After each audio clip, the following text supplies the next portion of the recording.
Hai, aku Faki. Selamat datang di videoku.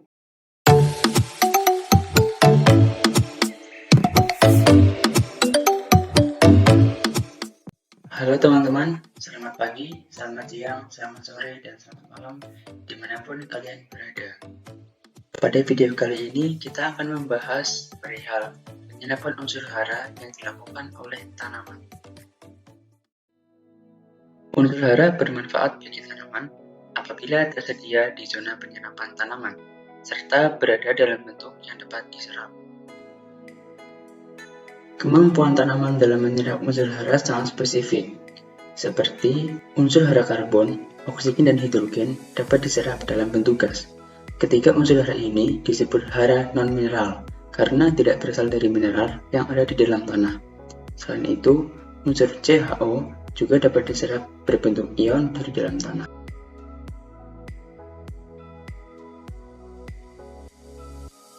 Unsur mineral sebanyak 13 jenis, yaitu nitrogen, fosfor, kalium, kalsium, magnesium, belerang, besi, mangan, seng, tembaga, molibdenum, boron, dan klor. Dalam tumbuh dan kembang tanaman, 16 unsur hara yang telah disebutkan tadi merupakan unsur hara esensial, artinya tumbuh dan kembang tanaman akan berjalan baik dan sehat apabila ke-16 unsur hara ini bisa tercukupi.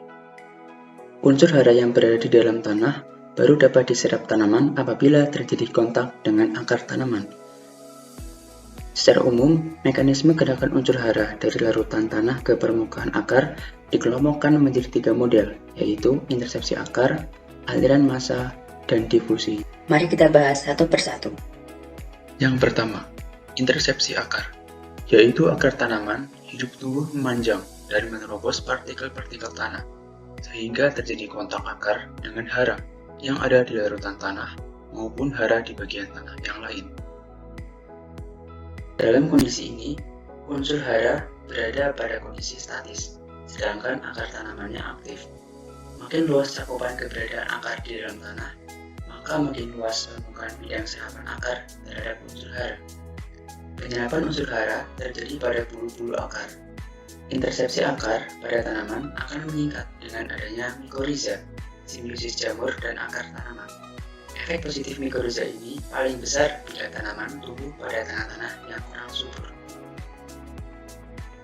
Yang kedua, aliran massa, yaitu pergerakan hara di dalam tanah ke permukaan akar tanaman yang terangkut oleh aliran konvektif air akibat penyerapan air oleh tanaman atau sebagai air transpirasi.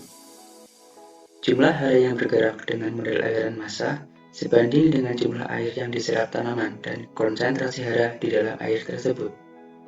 Unsur haranya dalam kondisi aktif, sedangkan akar tanamannya dalam kondisi pasif. Lokasi unsur hara agak jauh dari permukaan tanah. Kekeringan akan mengakibatkan penurunan jumlah hara yang bergerak dengan model aliran massa.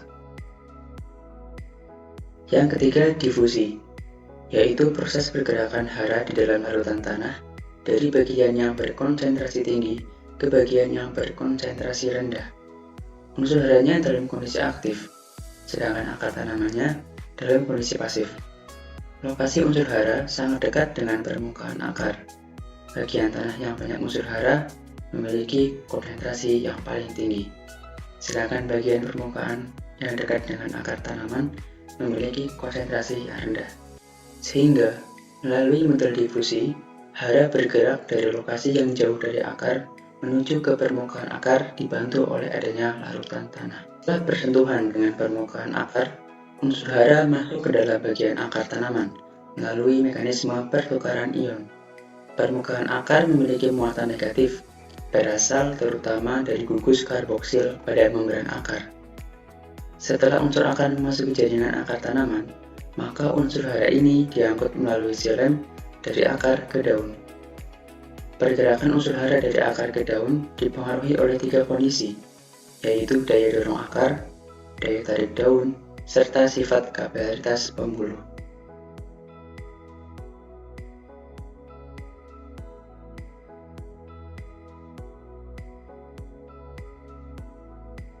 Dengan adanya ketiga kondisi ini, maka sampailah unsur hara ke daun, kemudian bereaksi dengan glukosa hasil fotosintesis dan diedarkan ke seluruh bagian tanaman melalui pembuluh floem.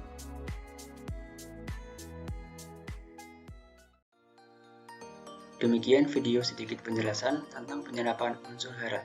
Semoga bermanfaat. Terima kasih telah menonton. Sampai jumpa di lain kesempatan.